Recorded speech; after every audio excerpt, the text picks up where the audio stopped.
Akashvani presents Morning News.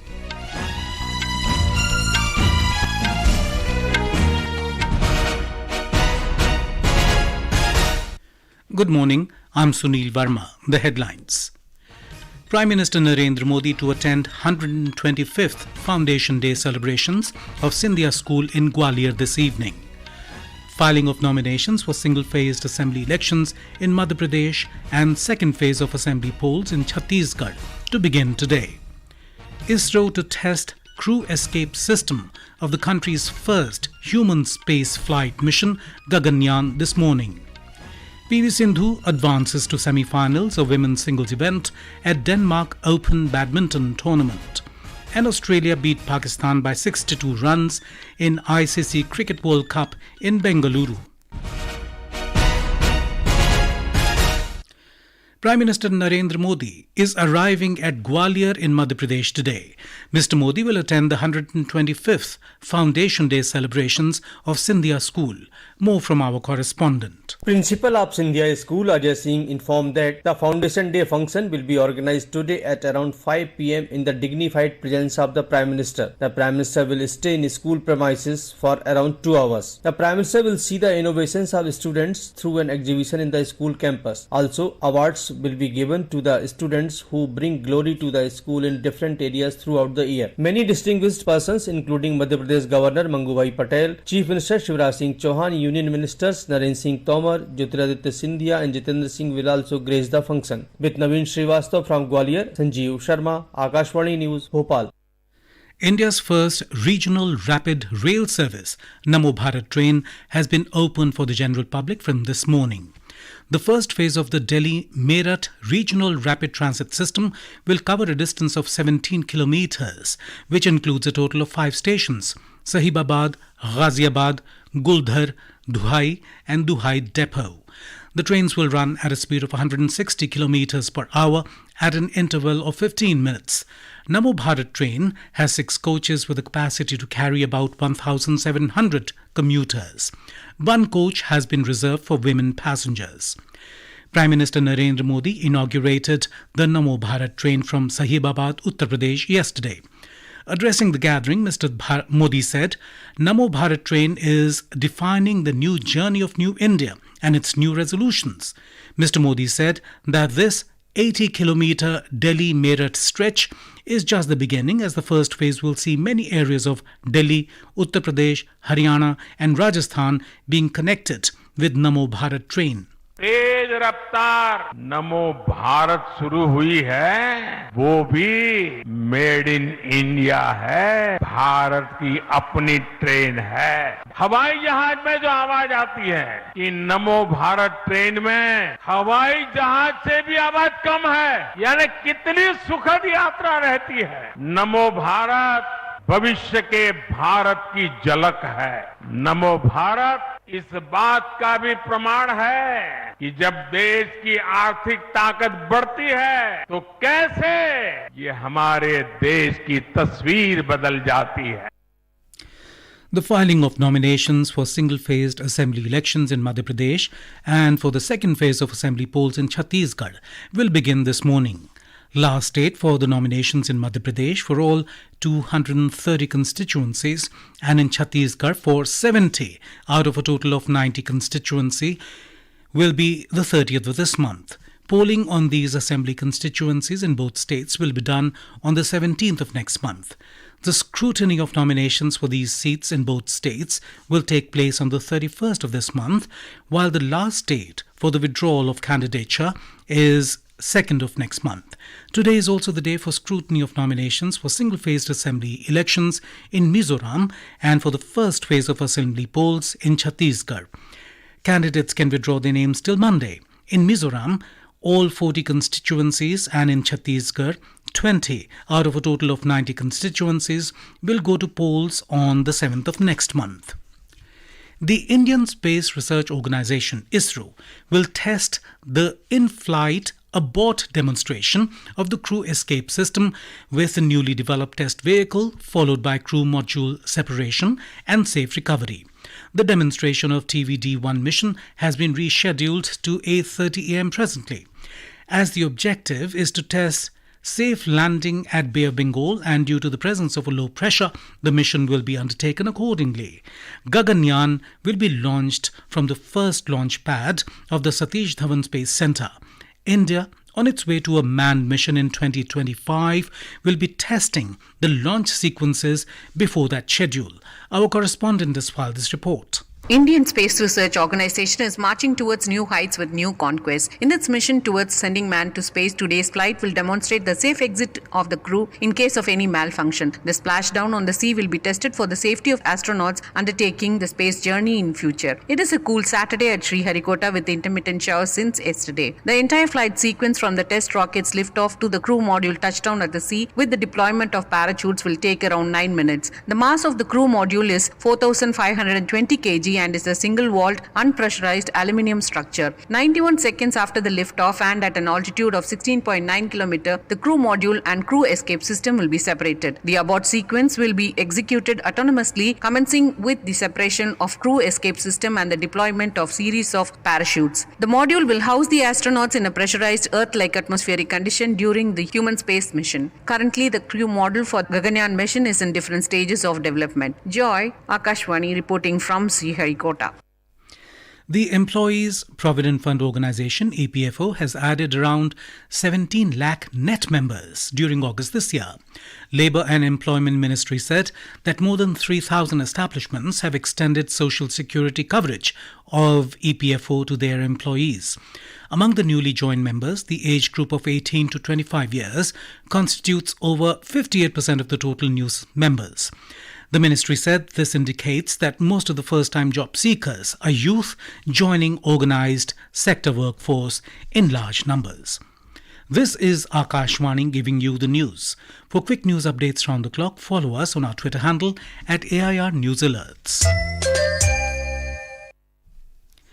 Today is the 7th day of Shardiya Navaratri, which is dedicated to worshipping goddess Kalratri. Ma Kalratri is the fierce manifestation of goddess Durga and is known for destroying demons and negative energies. Goddess Kalratri is believed to protect her devotees and grant them blessings and spiritual insight.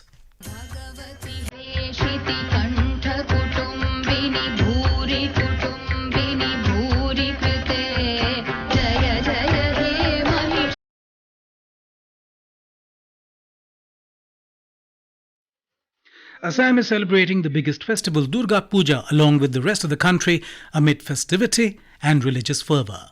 We have more from our correspondent.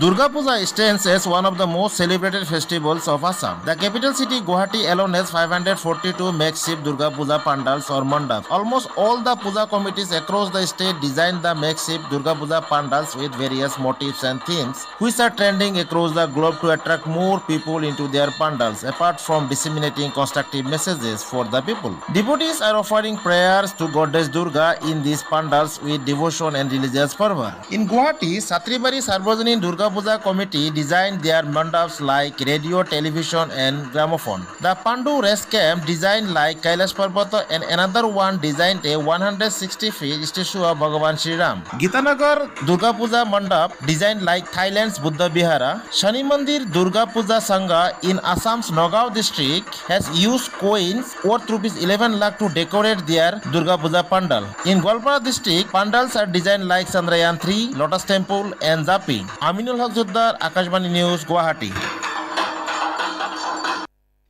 In Punjab, the work of making effigies of Ravan, Kumbhakaran and Meghnad is going on a war footing.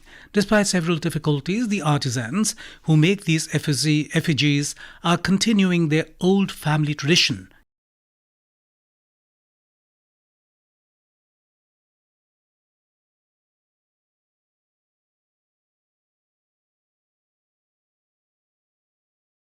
Of Dussehra, the symbol of the victory of good over evil, is now near. On this occasion, the work of making effigies of Ravan, Kumbhkarn and Meghnad is going on in various places in Punjab, including Jalandhar.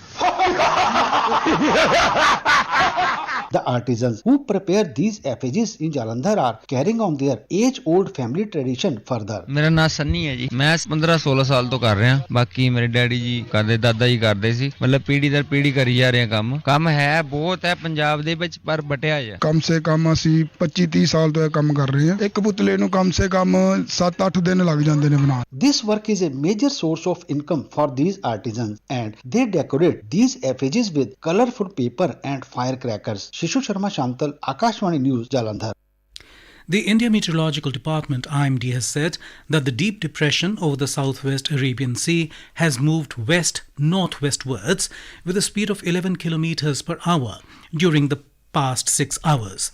It is very likely to intensify into a cyclonic storm over the southwest Arabian Sea during the next 6 hours. IMD said it is also likely to intensify into a severe cyclonic storm by tomorrow evening. Fishermen have been advised not to venture into the southwest Arabian Sea till Monday. It said very rough to high sea conditions are prevailing and likely to become high to phenomenal from today. Squally wind speed of 55 to 65 kilometers per hour is prevailing and likely to increase gradually, becoming gale wind speed gusting to 80 kilometers per hour from today. Indian badminton player PV Sindhu advanced to the semi-finals of the Denmark Open 2023 women's singles event after beating Thailand's Supanida Katethong at the Jyske Bank Arena in Odense. Sindhu defeated Katethong 21-19, 21-12 in the quarterfinal and will now face either Carolina Marin of Spain or Tai Ziying of Chinese Taipei in the semi-finals of the BWF Super 750 tournament today. Carolina Marin has won 10 matches against PV Sindhu, while the Indian shuttler has triumphed only 5 times. This was the 6th meeting between Sindhu and Katethong. Sindhu had defeated Scotland's Kirsty Gilmore and Indonesia's Gregoria Tunjung in the 7th seed in the previous rounds. Akarshi Kashyap was the other Indian in the women's singles. She crashed out of the tournament in the round of 16. In the ICC Cricket World Cup, Australia clinched their second consecutive win in the World Cup as they defeated Pakistan by 62 runs in a crucial match at the M. Chinnaswamy Stadium in Bengaluru last night. Chasing a target of 368 runs, Pakistan were bundled out for 305 runs in 45.3 overs. For Pakistan, Imamul Haq was the top scorer with 70 runs. For Australia, Adam Zampa scalped 4 wickets. Pat Cummins and Marcus Stoinis took 2 wickets each, while Mitchell Starc and Josh Hazlewood claimed 1 wicket each. Today, the Netherlands will take on Sri Lanka at 10:30 a.m. at the Atal Bihari Vajpayee Ikana Cricket Stadium in Lucknow, and England will face South Africa at the Wankhede Stadium in Mumbai at 2 p.m. And now for a look at today's newspapers, it's over to Tanvi Khurana. Thank you, Sunil. A glimpse of future India. Modi flags off first Namo Bharat train, reads the top headline in the Asian Age. The Indian Navy gets delivery of its latest stealth destroyer Imphal with separate living spaces for women sailors months after it began inducting women as sailors for the first time, writes Hindustan Times. The BMC has announced a new set of dust and pollution control norms to clear Mumbai's dirty air, writes the Indian Express. Canada withdraws 41 diplomats from India. Delhi rejects charge of violating international norms, headlines The Statesman. The Times of India quotes a Pentagon report that reveals that China hasn't cut military deployments along the LSE with India. And finally, The Pioneer displays a photograph of a sand sculpture at Puri Beach by artist Sudarshan Patnaik showing goddess Durga and the message Prayer for Success of Gaganyaan, which signals ISRO's journey towards its ambitious human spaceflight program. And with that, it's back to you, Sunil. Thank you, Tanvi. And now, before we end the bulletin, the headlines once again. Prime Minister Narendra Modi to attend 125th Foundation Day celebrations of Scindia School in Gwalior this evening. Filing of nominations for single-phased assembly elections in Madhya Pradesh and second phase of assembly polls in Chhattisgarh to begin today. ISRO to test crew escape system of the country's first human space flight mission Gaganyaan this morning. PV Sindhu advances to semi-finals of women's singles event at Denmark Open Badminton tournament, and Australia beat Pakistan by 62 runs in ICC Cricket World Cup in Bengaluru. And with that, we end the morning news. Have a nice day.